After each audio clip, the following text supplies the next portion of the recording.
Welcome to Intimacy Evolution, the podcast that helps you enjoy deeper connection and more intimacy in your relationships.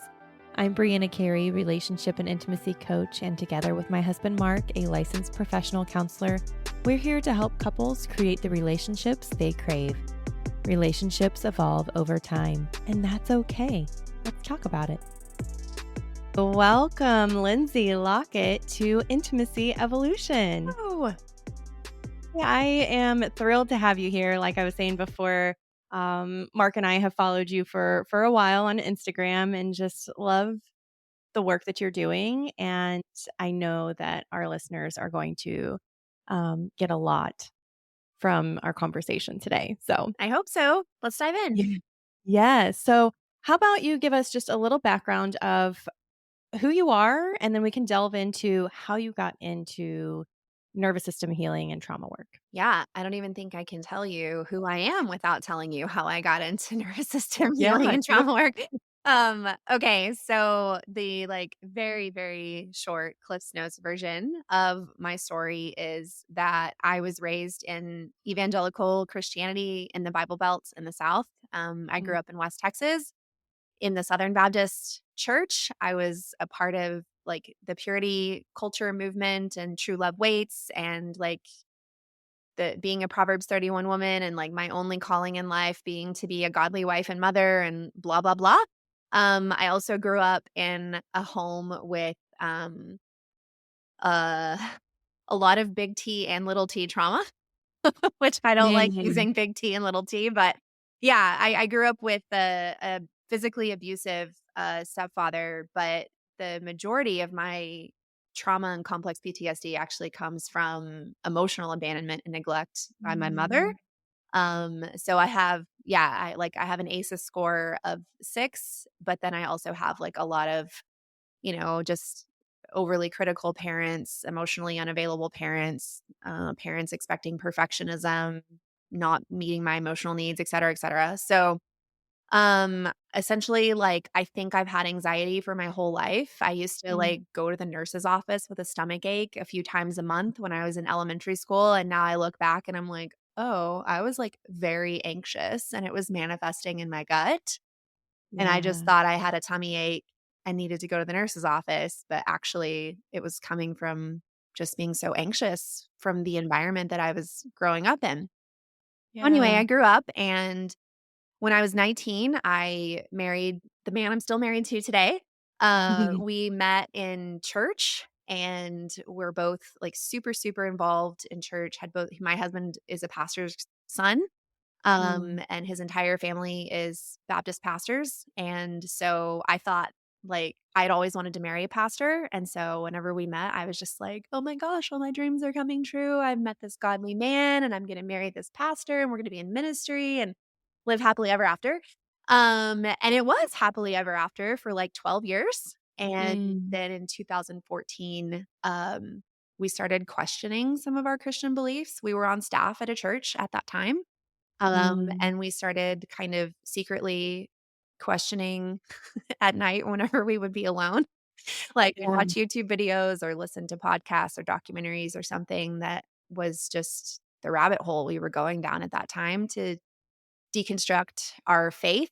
Did not Mm. expect that it would lead to completely deconverting from Christianity, but eventually that did happen.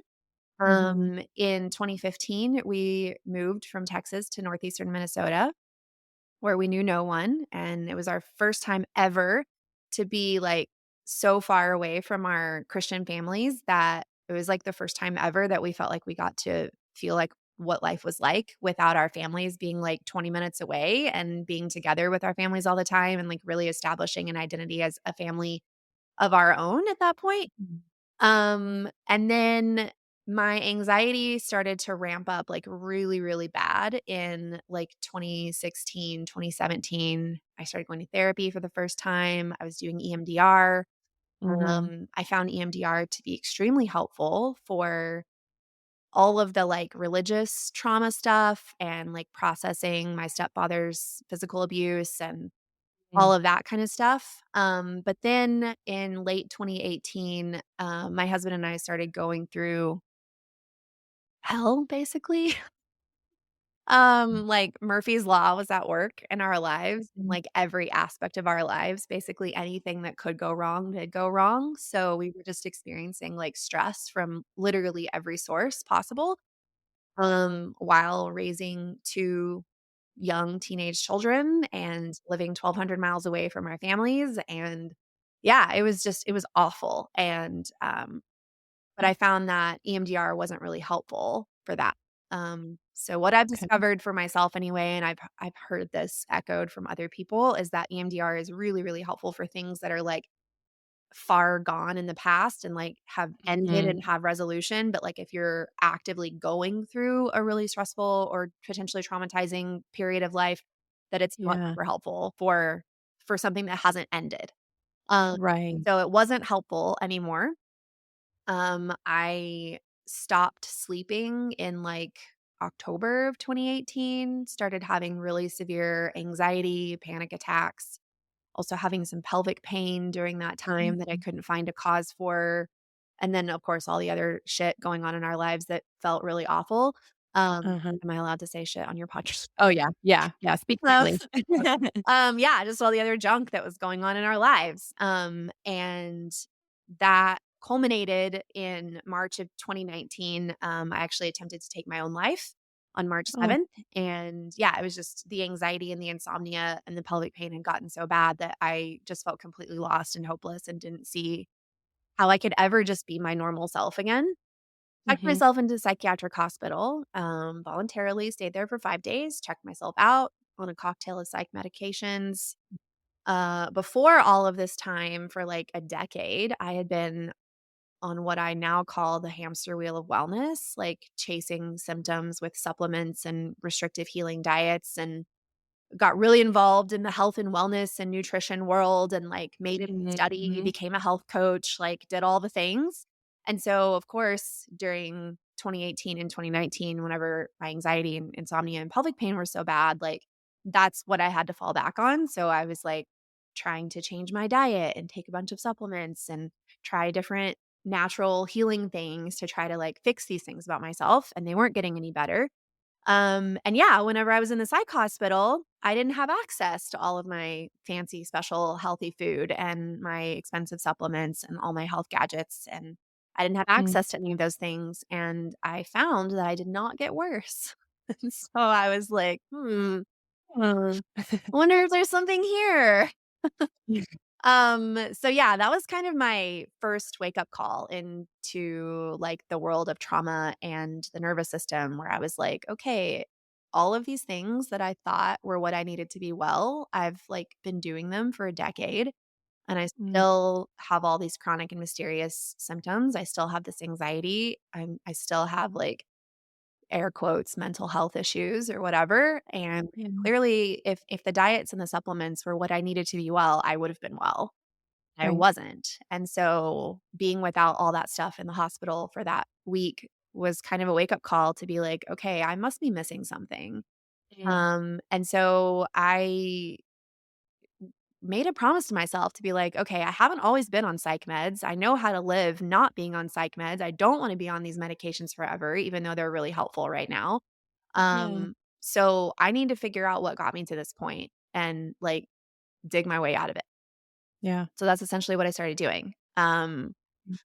Somewhere in there, I got a whiff of the nervous system. I'm a projector in human design, so I Okay. love to just, like, learn everything I can about something that's really interesting to me and then, like, trial and error it to figure out what works. So that's what I started doing, and yeah, discovered that that was, like, a missing link for me, and Yeah. I'd never approached my body that way before. Like, I'd always approached my body from the lens of, like, there's something wrong and I need to fix it, and that's what all of these, like, healing diets and supplements and Jesus, even religion, like, is what that was for, right? Like, "Fix me, Yeah. God." Um, and so, yeah, I realized very quickly that I actually didn't need fixing, and that all of the sensations and symptoms I was having was really my body's, like, wise and loving way of trying to send me a message and be like, Mm. "Hey, I need some help and support, and I need to, like, offload some stress and feel some feelings." And Yeah. So that's the journey I started on, and here I am today, not on psych meds, no longer living with, like, daily constant anxiety, no longer having stomach aches. Yeah. And I did it without, like, all the things that I thought I needed to be well. I did it Mm. without all that. So, it's not that I don't prioritize, like, nourishing my body and taking care of myself Right. and all that, I absolutely do, but I've been in that health and wellness world where you put all your eggs in that basket and you think it's gonna Right. fix you, and then you're like, "Well, shit." Turns out I was missing a few things, you know? Right, right, and I think oh my gosh, yes. Thank you for sharing, that was just really insightful for me to hear this journey, and then I can see it, like, a lot of different pieces that, um, just clicking and, like, are nurses in elementary schools or, in school systems, are they looking for those Yeah. symptoms and being like, "Hey, what's going on?" Yeah. So just little things like that. I'm like, like, what if somebody had intervened and said, like, something like, "Hey, is everything okay at home? Are you stressed about anything? What's going" with that? Just things like that was coming up when you were Totally. talking. Yeah. I mean, I grew up in the '80s and '90s, like, school Uh-huh. nurses weren't asking questions like that in the '80s and '90s. Like, now, maybe, I Yeah. think now maybe, but I also was, like, one of those girls and, like, I'm a firstborn. I'm the oldest of 3 Mhm. kids. I have 2 younger brothers, so as much as I hate it, I do have a, like, very stereotypical, like, oldest daughter syndrome. Same.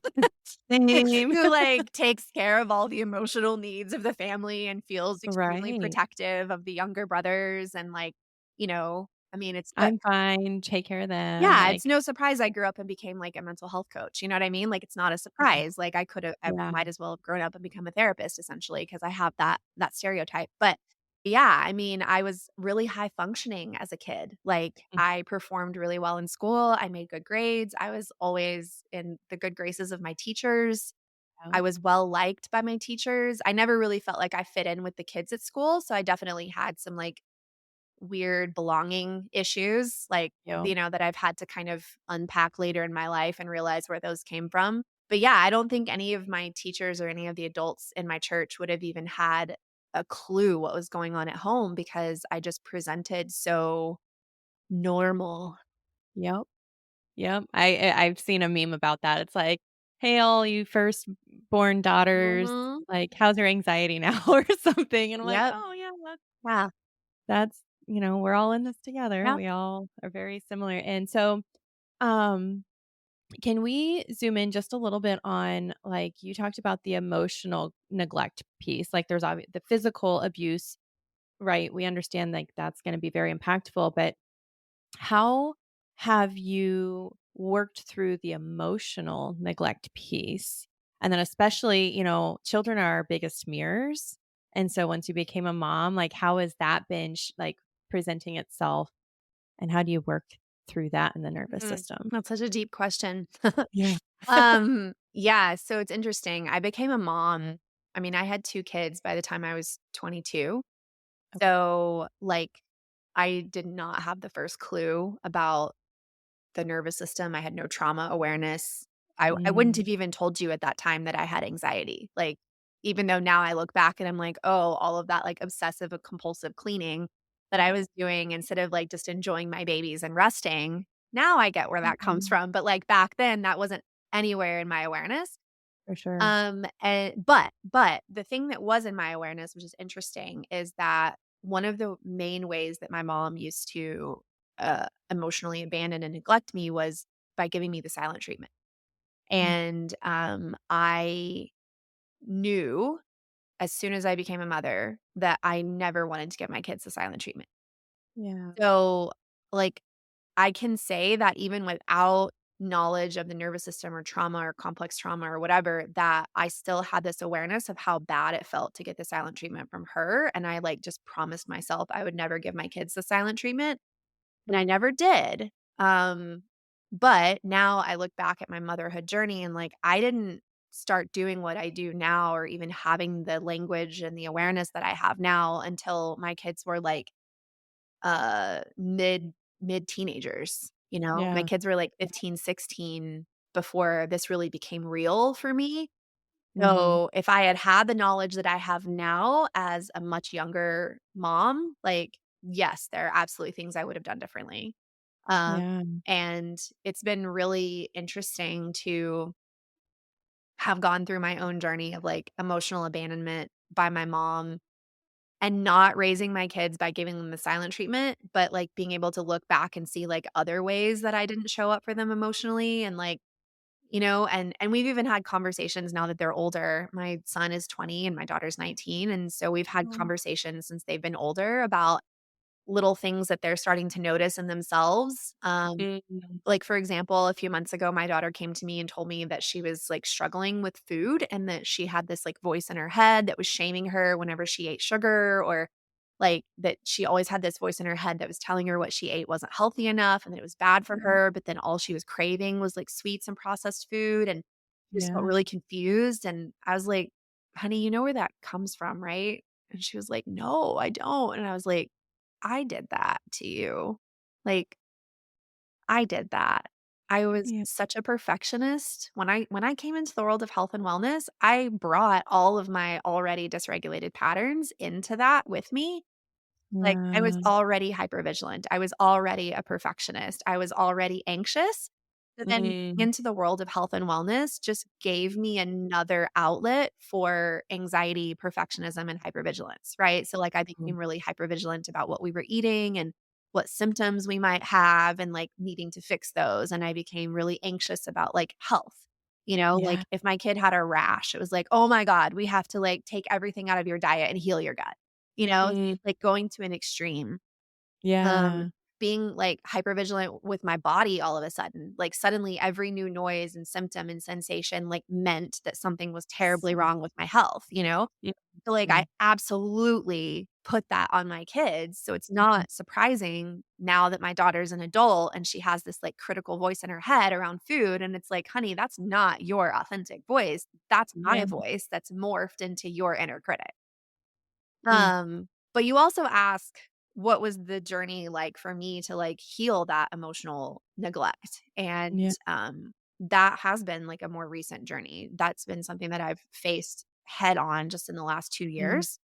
Um, and it actually took going down and staying with my mom after she had a major back surgery. She asked me to come stay for, like, 2 weeks and help take care of her, and, of Wow. course, I said I would.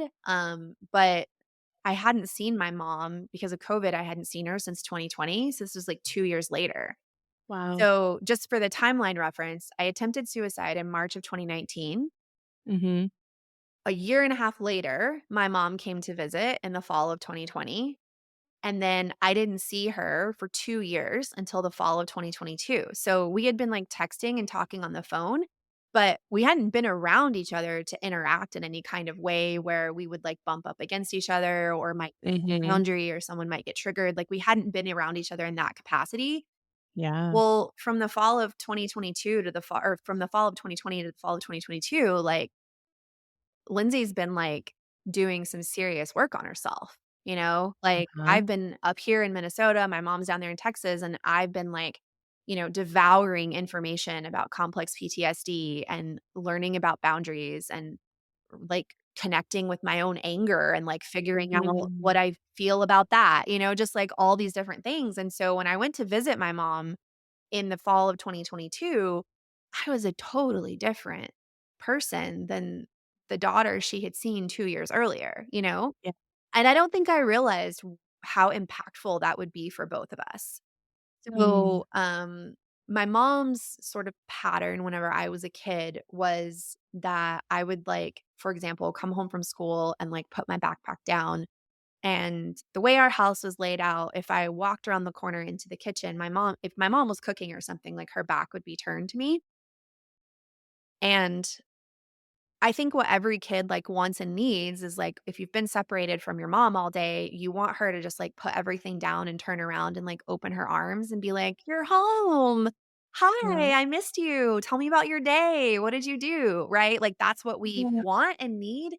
But that is not what I got. Like, a lot of the times, she just wouldn't turn around and even acknowledge that I was at home. Wow. And so then being a very like empathic, highly sensitive child, like just her not turning around and acknowledging me would immediately set off like a spidey sense that something was wrong. Yeah. And like Dr. Russ Kennedy talks about how in children, the fight flight response is used in pursuit of the parent. Mm. Like children don't run away from the parent or fight back. They generally are like trying to pursue and reestablish that attachment connection. And so, Yeah. like, my flight response, because it was anxiety, was like fully on. And then I would start initiating. And so it's like, it was like an energetic and a postural initiation of like, what's wrong? Is everything okay? Did I do something wrong? Are you mad at me? Like this, like, line of questioning, very Yeah. nervous and anxious. And then, like, I would ask those questions and I would just get these like flat one word answers with like no expression, like nothing. Yeah. And so then I would be like, "What's wrong? Is everything okay?" And my mom would be like, "No, it's fine." And like I think I was just like, "Okay, you're my mom and you love me and I'm supposed to believe what you say, but also like energy doesn't lie." Yeah, it's Yeah. not Magic. you're telling me everything's fine, but like everything in my body is like everything is not fucking fine, Like it's not fine, but she's, "Oh, it's fine." And so then I would be like, "Did I do something wrong?" And she'd be like, "No." "Is there Mm. anything I can do to help?" "No, it's fine." Just and so, like, by that point, if you can imagine like a wounded animal inside of me just, like, clawing and, like, just Mhm. feeling so scared, like, that's what it was like, and so when I couldn't get anything out of her that way, then I would start, like, doing things to try to Mm. get her to notice me, so I would, like, start cleaning something or, I'd pull a straight A report card out of my backpack, like, "Maybe this'll do it," Just, like, Yeah. anything. It's like throwing spaghetti against a wall and hoping eventually I'm gonna land on something that's gonna make her snap out of this trance that she's in and, like, actually pay attention to me and connect with me and be my mom? Uh, But it was never consistent. Like, sometimes the straight A report card would do the trick, sometimes it didn't, but I never knew. yeah. So yeah, that's kind of the pattern that I grew up with in my childhood. I mean, there's way more than that, but that's just like one really Yeah. common pattern. So then now fast forward to 2022, um, I'm taking care of my mom and of course, like she's in pain. She's just had major surgery. She has a giant cut in her back. She's got, Mhm. stitches and staples and like she's on pain medication and she's been under general anesthesia. Like, of course, my mom is not going to be like at her best emotionally, right? So like I went down there with that in mind, like knowing that she might be cranky, that she might be in a lot of pain, she might say things she doesn't mean or doesn't remember. Like I totally was aware that that would happen. Yeah. But I wasn't prepared to get as triggered as I got whenever she started, like, going into some of those passive aggressive silent treatment kind of patterns, Yeah. and, so yeah, I'm really proud of myself for how I handled some of that because I did stand up for myself and, like, when my mom was being, like, huffy and um, not using her words, but, like, you could tell something was wrong just by how she was breathing and, like, tapping on her Mhm. phone, you could, like, tell. And so Oh, I yeah. would be like, "Okay, mom, I can tell by the way you're breathing and by the way you're tapping on your phone that something's not okay. Can you please use your words and tell me what's going on? Because I Yeah. don't know what's the matter right now, but if you'll tell me, I'll try to help?" And on this one afternoon with this one instance of her actually, like, tapping on her phone really loudly and huffing and puffing as she's sighing, and I'm, like, in the kitchen washing the dishes, hearing this happening, like, "Okay, something's going on." Yeah. So she finally comes out with she's like, "Lindsay, I'm just bored." And I Mm. was like, "Of course you are. Yeah. Like, neither one of us was prepared for you to be bored after this surgery. Both of us were Mhm. thinking that you'd probably be, like, so hyped up on pain meds and you'd be, like, so groggy and in pain that you wouldn't wanna do anything, and that's not what's Yeah. happening. So you're bored, of course you're bored. So, would you like for me to go to the store and get you, like, a coloring book and some markers? Would you like me to download a new game on your phone? Would you like to watch a new movie? Like, I can go, like, find us a movie on Netflix to watch." I brought this book. Would you like me to read to you? Like I start like coming up with all of these solutions. Yeah. And then I shit you not, my mom was like, "It's fine. I'll do it myself." Okay. And it was I'm just trying to connect with you right and now. it's just like, lady, you have an 8-inch scar down your back with staples and you're wearing a back brace. You're not gonna jump in the car and go buy yourself a fucking coloring book. Like, and I just lost my shit, like, lost it, Uh, and was just like, "This is not okay, mother. Like, you're an adult. Use your words. Tell me what you need. Tell me how you feel. I'm more than happy to do whatever you need. I'm here to take care of you. I'm literally here to serve you in whatever way you need, but I'm not a mind reader, and I need you to tell me what you need." And yeah. then she's like, "You're just talking to me like you're a therapist." And I'm just like, there's, like, no fucking winning. This was my mom in my childhood. This was my mom, okay? Like, it so, Yeah. after the trip to Texas, I got back, and for, like, a week afterwards, I was, like, texting her every day or calling her to be like, "How are you feeling? Have you started physical therapy yet? You know, what's going on?" And I was only getting back these, like, one-word answers. And Mm. even though I know, like, it's not cool to, like, try to inject a tone into a text message because that's often how miscommunication happens, I Right. know my mother well enough to know the tone that was there. Like, Yeah. and it was that same sort of like passive aggressive silent treatment, "I'm not giving you anything," like, kind of Yeah. thing. So, I backed off.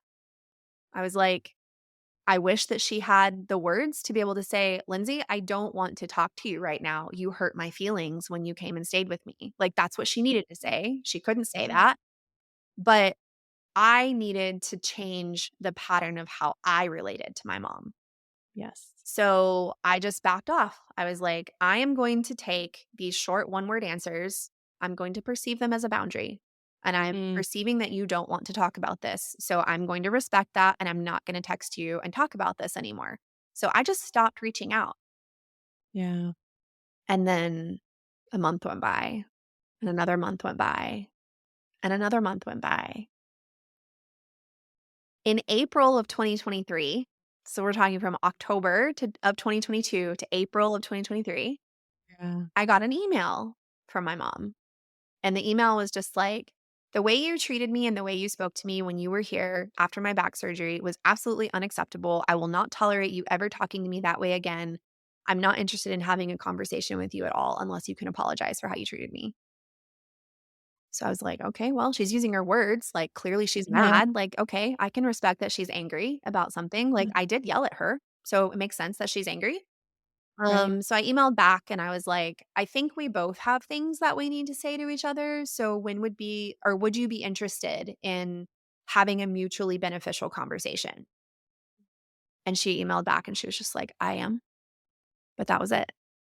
Yeah. So then I found myself kind of scratching my head and being like, "Okay, does this mean I'm now responsible for like initiating this and scheduling this and setting it up? Like, is that what this means?" You know?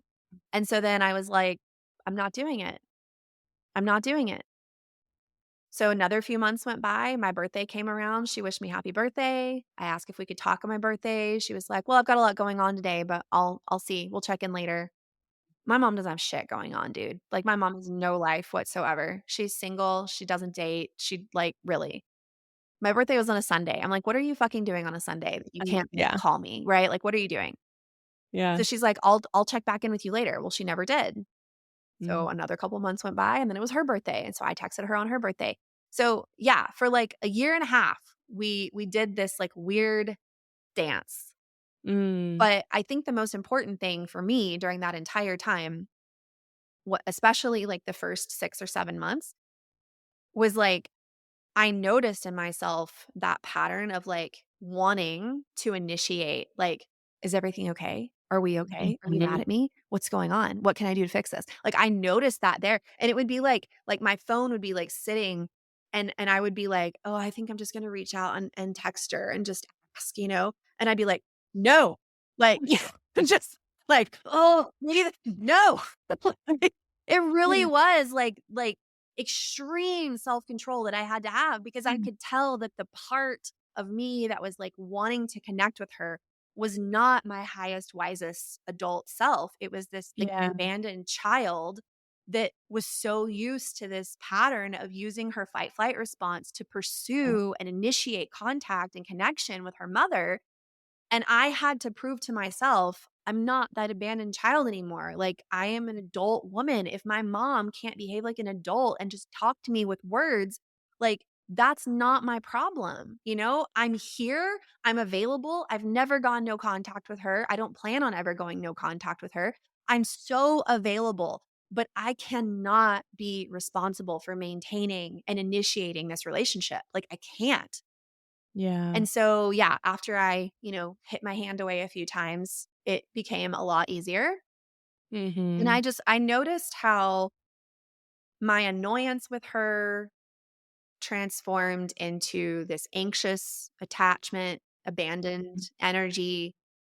And then I had this big wave of anger where I basically like played a movie in my head of like so much childhood shit and like pretended that she was standing in front of me and just screamed at Mm, her and like hit a pillow like I was hitting her. I mean, it was like pretty violent shit, but I'm like doing it consciously by myself, so I'm not hurting anyone.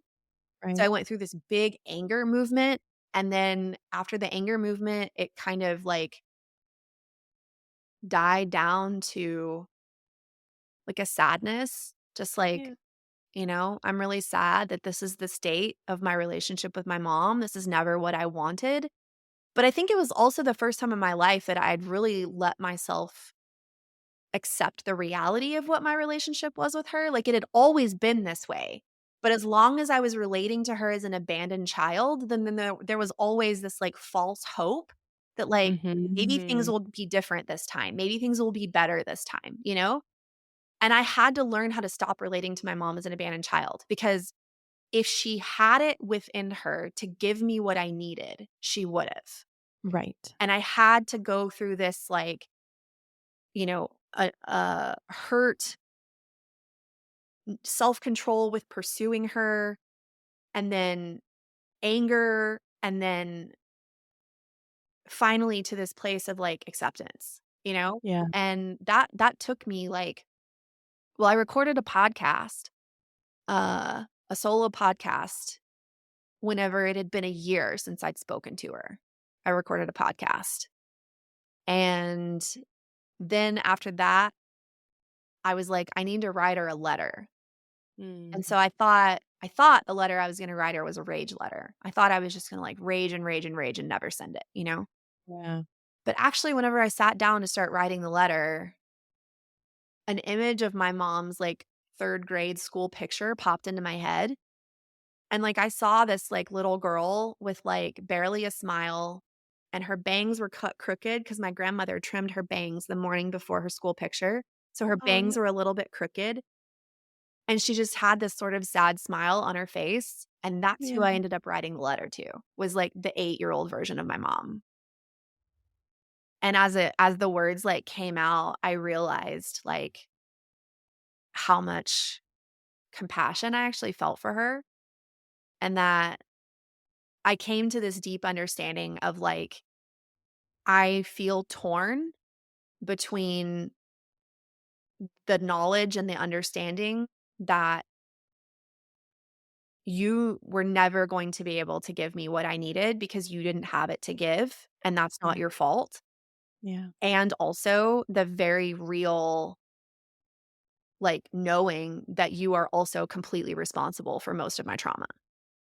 And, like, that dissonance, that you feel where Yeah. you're like, "Yeah, you don't have it to give. Like, it's unfair for me to keep expecting you to give something you don't have to give, right? And I understand why you don't have it. Like, Yeah. I understand. My mom had a fucking awful childhood, like, so awful. I can't even begin to describe to you how awful. So, of course, she didn't have it to give. Yeah. And She didn't. also, like, she because she didn't have it to give, that wired me and my body to be, like, this abandoned child my whole life, you know? Yeah. I don't identify with the abandoned child anymore, but she's definitely a part of me and she definitely still Yeah. gets triggered, you know what I mean? Yeah. Oh, yeah. So, So yeah, I wrote it all out, and I said things like, "I wish I could go back and be the mother you needed so you could have been the mother I needed." And like, it's not your fault that you didn't have it to give, and it is your fault at the same time because you weren't supposed to pass it on to me. Like, it was full of so much dissonance, and it was full of me telling that, like, 8-year-old version of my mom, like, how special she was and how sorry I was that she didn't get, like, the love and the tenderness that she needed and that her mother didn't, and, like, it was like a generational healing letter too. Like, I went back multiple generations, like, I was like, this you know, like, division between mother and daughter is like this, like, wordless, like, thing that keeps happening in our maternal lineage, but it's, like, demanding to be named so that we stop it. Like, Yes. we have to name it so that we can stop it. So I'm naming it in this letter. And then I like talked about how, like, even though I knew I wasn't a perfect mother, that like I'm 1,000% certain that my daughter has like less trauma than I do and that she like knows that I am emotionally there for her, like no Yeah. matter what, you know? I mean, yeah, she knew to come and talk to you when she was having Yeah. these things come up. Yeah. Like, that's huge. Yeah. So, I don't know Mm. if I directly answered your question, but where I'm at with, like, my relationship with my mom and my abandonment and all of that now is I feel very neutral about Yeah. my mom. I don't feel a big emotional charge anymore. I'm not mad at her. I'm not sad Mm. anymore. I fully understand and accept why she is the way she is. I also know that if she doesn't wanna be the way she is anymore, that it's her responsibility to seek out help and support for that. She's Yeah. never done that before. It's not my job to tell her to do that. Like, that has to be Right. something she wants to do for herself. So, I'm just at this place of neutrality where I'm like, "If you initiate contact with me, great. If you don't, I'm okay." Like, whether we're Yeah. together or apart, I trust that we'll both be okay. Um, so Yeah. yeah. Gosh. There's so much. I was just like writing notes. I'm like, this is great because I can see, yeah, it's really tough when you get older. You have the maturity, you have the awareness that your parents don't have and you want them to so badly. You're always trying to connect with them in that way. Um, so what are some and then the other thing was like, um, gosh, well then you were talking about like as a child, like let me get my all because like you had the confusion in your body. You're like, okay, my body's telling me one thing, the outside energy is telling me another thing. How does that impact you the rest of your life? And like, how has that impacted, how does this impact your relationship with your husband too? Those abandonment issues that can come up in partnership. And then what are some tools that you implement to help yourself when you notice that you are Mhm. maybe kind of going into those moments? Okay, so there was 3 parts to that question. I know. I just wanna make sure I got the part straight. Yeah. The 3rd part is, like, how does that show up in my relationship with my husband, and what are some things that I Mm. use to get through that? The 2nd question was Yeah, and I think I was just kind of talking too, so if okay, we don't get to like, well, they were all and really then good questions. That's true. yeah, the confusion in your body, where you have, like, your body saying one thing, but the outside Yeah. Yeah, signals I mean, I think, like, right, you know, I are kind can't I mean, the church my upbringing in the church also had a lot to do with that too, right? So it's mhm, yes, in my relationship with my mom, my body constantly felt like there was something wrong, and, like, I was looking to her for, like, either proof or confirmation that something wasn't wrong or that everything was actually okay. But then I also had this added layer of growing up in the Southern Baptist church in the Bible Belt. So it was like, I don't know how many of your listeners grew up in that environment or are familiar with it, but like evangelicalism in the South is like very, very fundamentalist as a mm, religion. And so within that fundamentalism, the opinion or the view of women is that like okay, so the view of women is that like women are supposed to be submitted to men and like they're supposed to be mhm, modest and like cover their bodies and all of that. yep, Aside from just being a woman, just like the overall umbrella of Christianity, of evangelicalism and even like scripture that is taken out of context and like weaponized to get people to submit or whatever is, Mm. things like there's a scripture in the book of Jeremiah that's like, the heart is wicked above all things. Who can trust it? And like memorized that verse. What does that verse tell you? It tells you that your heart is wicked and that you can't trust it. Yeah. And then, there's another verse in like Proverbs that's like, um, trust in the Lord with all of your heart and lean not on your own understanding. So it's like you can't trust your own understanding or your own perspective of something.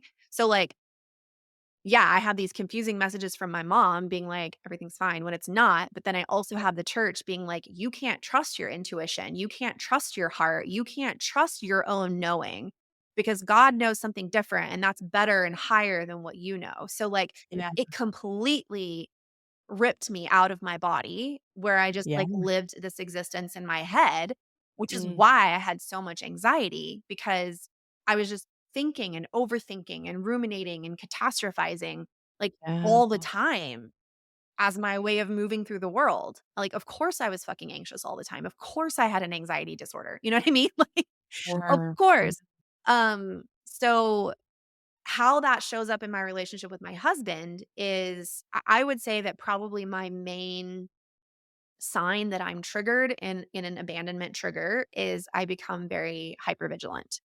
Mm. So what I mean by that is if I sense, if I perceive that my husband is like more withdrawn than usual, like Mhm. maybe he's not talking to me as much today as he has over the last few days, Yeah.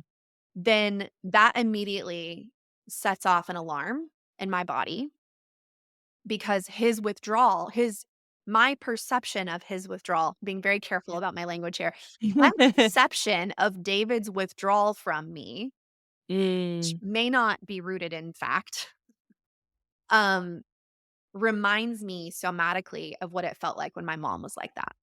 Yes. So it's like, even though that's not what's actually happening with my husband, that abandoned part doesn't understand the difference the way that my adult self understands the difference. Mhm. So I get really hypervigilant. And I know now, with the awareness I have now, that the hypervigilance that I developed started long, long ago in my childhood because I mean our bodies are so smart and it's like if the body can ramp up its ability to be aware of everything, Yeah. then the belief is like, maybe I can be aware of something before it happens and then stop it from happening. So if I can be extra sensitive to Mm. the sound of my mother's footsteps or how much noise she's making when she slams a kitchen cabinet door, then maybe I'll know what her emotional state is And I can adjust and I accordingly. can adjust accordingly. Exactly. So, in my Mm. relationship with David now, when I perceive that he's a little bit more withdrawn than usual, like the hypervigilance kicks in Yeah. and the same, like, what's the matter? Are you mad at me? Is everything okay? Kind of that initiating, leaning in, trying to figure out what did I do wrong here? How can we make this right? That happens. And then if I don't catch it, I can pick a fight. Mm.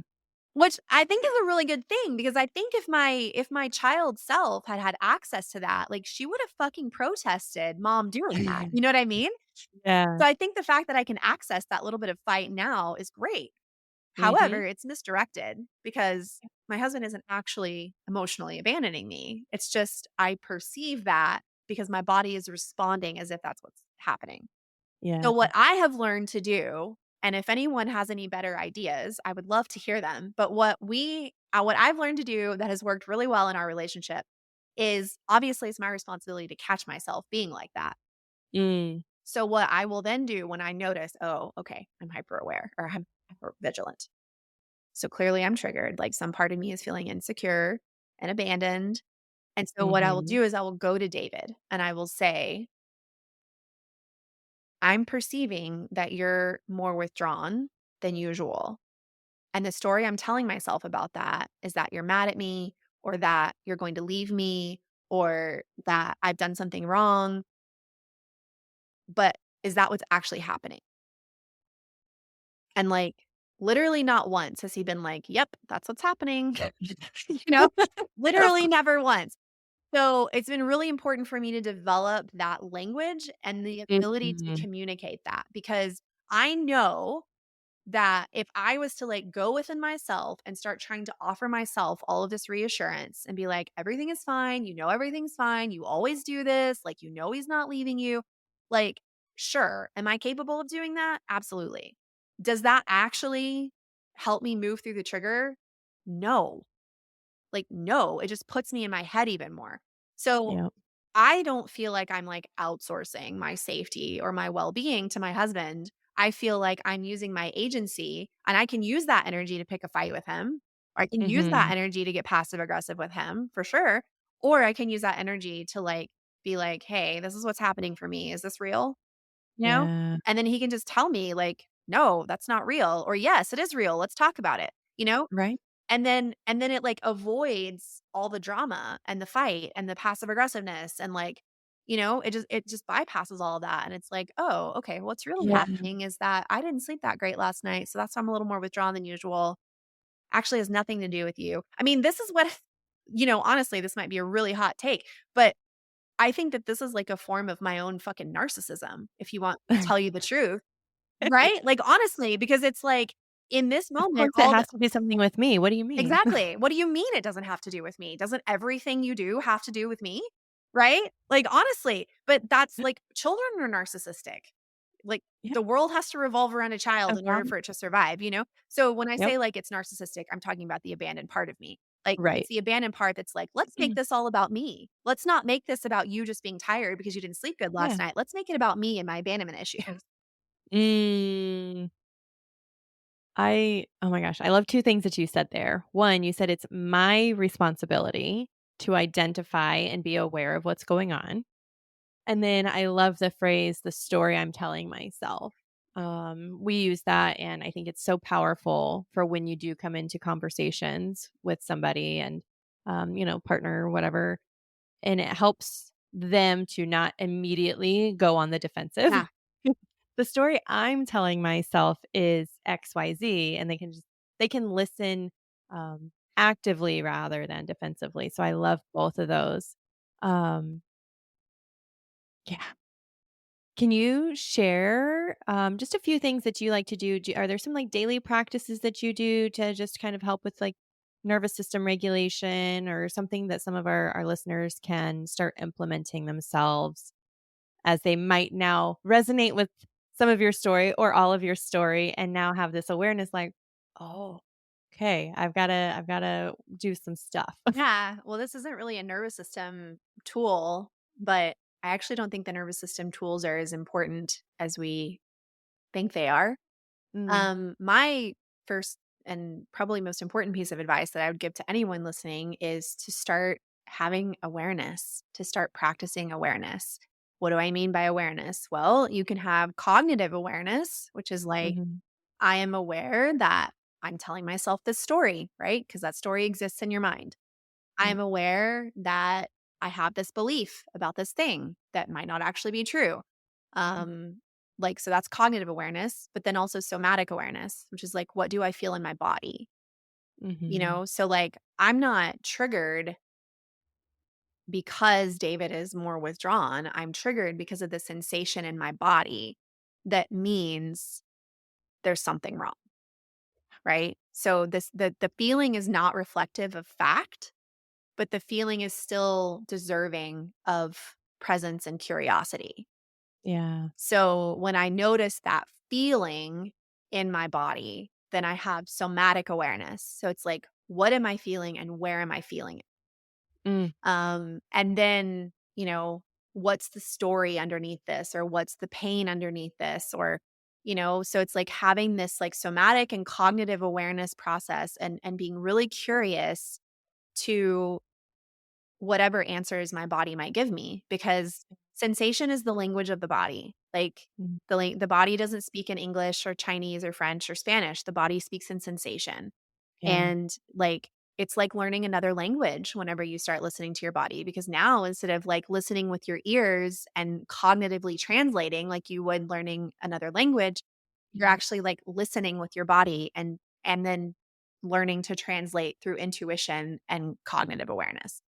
Yeah. So, that's a practice, but that's where all of the discomfort starts anyway. Like that's where the trigger Mhm. lives. That's where the story lives. It all lives in your body. And you probably have the lived experience to prove that the story you're telling yourself was true at one point.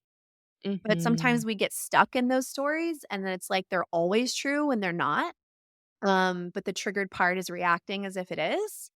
So Mm. I think that being able to meet yourself with just curiosity and presence is like so important. Like, huh, isn't it interesting that he didn't sleep well last night and he's more withdrawn today? And I think that means he's going to leave me. Isn't that so funny? Like that's such a more lighthearted way of relating to oneself Yeah. versus, picking a fight. Ugh, every time you do this, like, I just think you're going to leave me and I wish you wouldn't do this. I wish you would just get a good night's sleep so you aren't withdrawn the next day. Like Yeah. that's such an unrealistic, but that would be me trying to like After you have avoid. your own experiences. Yeah, exactly. So, yeah, I mean, beyond a nervous system tool, like, I think it's more important to have just like awareness. For And sure. awareness is curious and it's not judgmental. And it's just like, oh, this is what's happening. Isn't this interesting? Mm. Like, I wonder what purpose this serves for me. Yeah. Is the action I'm taking or the words I'm speaking aligned with the outcome I want? Like that's another huge awareness question. If you're aware that you want like a happy partnership and you communicate well with your partner, then when you make the decision to be passive aggressive and like slam the door, you're not making a choice that aligns with the outcome you want. Yeah. Well, you have to have conscious awareness of that to even know so that you can make a different choice that aligns with the outcome you want. So, really, the basis of all of my work is not the nervous system, it's actually consciousness. Yeah. Yeah. Oh my gosh, that makes so much sense. Oh, this was so great. I'm glad you liked it. I've Yeah, had a lot of I mean, fun. yeah, I'm so excited. Like I said, we followed you for a while, so I was like really excited just to like Yay. hear all the things. Is there any last minute shares that you would like Mm. offer or let everybody know where they can find you? I don't think there's any last minute shares that I have. I mean, I'm happy to answer any additional questions you have. Yeah. You know, I think we unpacked we covered it. a lot. I think, we could definitely do a whole other podcast on some, like, more specific Yeah. things as well. Um, Yeah. Let me I think of the podcast episode that I recorded about my mom. I'll just go to Spotify really fast and find it. And then I'll mention it and people can listen to it if they want to. How does that sound? Yeah, that's great, and we can link it in the show notes as well. Hey. Are you Perfect. Yeah, I'm on my second screen, like, looking at Spotify right now. Okay, so the conversation with my daughter where she, like, came to me and told me about her, like, voice in her head about her eating is, on my podcast, which is Holistic Trauma Healing. It's episode 110. And then, episode 103 is called A Year Without My Mother: Reflections on Complex PTSD and Abandonment Triggers. Oh, yeah. That was a year ago this month. Yeah. Wow, yeah. Well, we will link both of those, and I will be listening to those as well. Awesome. Very interested. But thank you, Lindsay, so much for being Yeah. on today and sharing your story and your insights and just being you and doing the work that Thank you're doing. you. I Thanks for having me, appreciate it so Brianna. much. I appreciate Yeah. it. All right, everyone. We'll see you next week.